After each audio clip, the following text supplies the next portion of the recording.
Et c'est Christophe Tastet que nous retrouvons en direct de Brive. Ça va Christophe? Ça va très bien, Laurence. Effectivement, nous allons faire notre petit tour des auteurs qui composent cette 32e édition de la Foire du Livre de Brive. J'ai grand plaisir à vous retrouver, Hugo Boris. Bonjour. Bonjour. Vous nous aviez habitués auparavant à des polars plutôt, assez compliqués. Là, vous nous entraînez vers trois personnages. Votre roman paru aux éditions Belfond s'intitule Trois grands fauves. Il y a Danton, il y a Churchill, il y a Victor Hugo. Et moi, je me suis demandé quel point commun vous avez bien pu leur trouver. Alors, ils ont en commun d'avoir échappé à la mort très jeunes, tous les trois, et d'y avoir puisé une force, une énergie, mais pas du tout une forme de sagesse. On sait que l'expérience de la mort peut amener à une forme de sagesse. Et eux, c'est arrivé probablement trop jeune dans leur vie, et ils y ont puisé au contraire une excentricité, une démesure, ce qui fait qu'ils se sont crus immortels, je crois, alors qu'ils étaient de simples survivants. Et toute leur vie, ils ont dansé un pas de deux avec la mort. Voilà, je crois que c'est l'une des clés d'explication de leur destin. Ce sont de grands hommes que la mort n'effrayait pas. Et non seulement elle ne l'effrayait pas, mais ils la défiaient constamment.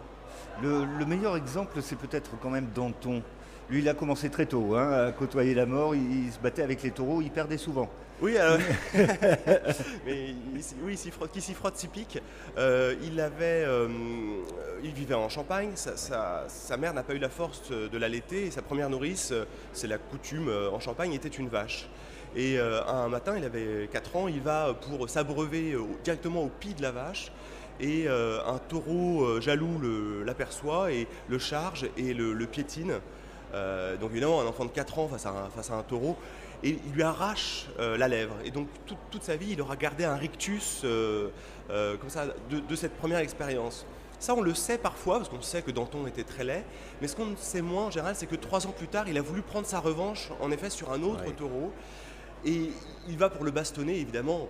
Un garçon de 7 ans, c'est un jeu d'enfant pour le taureau de le renverser et de lui enfoncer le nez. Et puis, quelques années plus tard, c'est un troupeau de porcs qui lui barre l'accès de sa ferme. Il commence à les fouetter et le troupeau de porcs renverse Danton et le piétine. Oui, c'est quand même... Bon. Et alors lui, par contre, à défaut d'avoir un visage symétrique et bon nageur, c'est un athlète. Et un jour, il participe à des compétitions de natation, et un jour, il prend froid, en fait, et la petite vérole, dans son lit, achève de l'égratigner. Donc c'est une gueule Danton. Une gueule est vraiment un personnage hors du commun. Il y a un passage de sa vie qui est très peu connu, parce que dans les manuels d'histoire, ça n'a aucun intérêt de le raconter. Mais il perd sa femme alors qu'il est en voyage, et il va aller jusqu'à la déterrer pour la retrouver, pour l'embrasser une dernière fois. Oui, c'est vrai qu'on n'en parle pas, c'est vrai que ça n'a pas de lien avec les événements de la Révolution, mais en effet, il est à la forteresse de Condé pour une mission d'enquête sur l'armée en Belgique, et il reçoit un message de son beau-frère charpentier qui lui dit que Gabrielle, sa femme, qui vient de mettre au monde son 4e enfant, est souffrante. Et lui se jette dans une voiture de poste, rejoint Paris, et quand il arrive, l'appartement est vide, et on lui explique que Gabrielle est morte. Et que non seulement elle est morte, mais qu'elle est enterrée. Et qu'elle est enterrée depuis 7 jours. Et lui ne se résout pas à ne pas la revoir une dernière fois, et en pleine nuit, il gagne le cimetière, il fait réveiller le fossoyeur, il se fait ouvrir les portes du cimetière, et il va déterrer Gabrielle. Et il fait appeler Claude-André Dezaine, un sculpteur de la Révolution des bustes de Mirabeau, Pétion, qui a la particularité, ça l'arrange, d'être sourd et muet, donc il ne racontera pas ce qu'il aura vu, et il demande à Claude-André Dezaine de prendre le masque de Gabrielle pour avoir d'elle un dernier souvenir. Si on passe à Victor Hugo, Hugo Boris, là on s'aperçoit qu'outre le rapport avec la mort, il y avait un rapport compliqué avec ses enfants qui étaient écrasés par lui, parce que c'est difficile d'être le fils d'un génie. Alors le rapport à la mort là est un peu plus indirect, mais en fait quand on prend l'angle de l'ogritude, si je peux m'exprimer ainsi, j'en fais un homme. Bon, Victor Hugo, on le sait, était un homme dévoreur de femmes, qui avait beaucoup d'appétit lui aussi, mais aussi d'enfants. c'est le principe des ogres. Les ogres, ils mangent les enfants pour capter leur jeunesse et, ce faisant, devenir immortels. Et lui, quels enfants avait-il sous la main? Les siens et ses petits-enfants.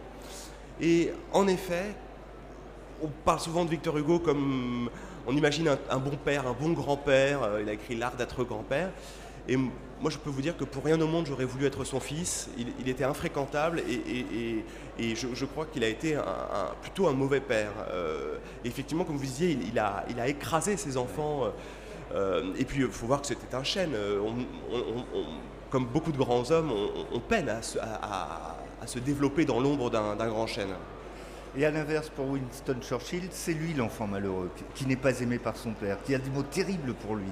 Il lui écrit une lettre où il l'abaisse plus bas que terre et il termine sa lettre en disant ta maman, en revanche, elle t'aime. Oui. Enfin, t'as le bonjour de la mère et puis il lui dit je te renverrai tes lettres d'écolier pour que tu puisses revoir ton style d'écolier attardé. Enfin, oui. il est redoutable. Et alors, Victor Hugo, lui quand il est en pension, enfant, se fait envoyer par sa mère le journal où on parle de l'enterrement de Victor Hugo à Paris. On sait que c'était des obsèques extraordinaires. Et il sait que la France est en émoi, il veut lire cet enterrement, le compte-rendu de cet enterrement. Et moi je pense que Winston Churchill aurait peut-être aimé, parce qu'évidemment il ne savait pas, être le fils de Victor Hugo. Voilà, 3 vies, 3 destins particuliers, 3 rapports avec la vie aussi et la mort pour Victor Hugo, Winston Churchill et Danton, à lire dans Les 3 grands fauves d'Hugo Boris aux éditions Belfond. Merci et très belle foire du livre à vous ici à Brive. Merci beaucoup.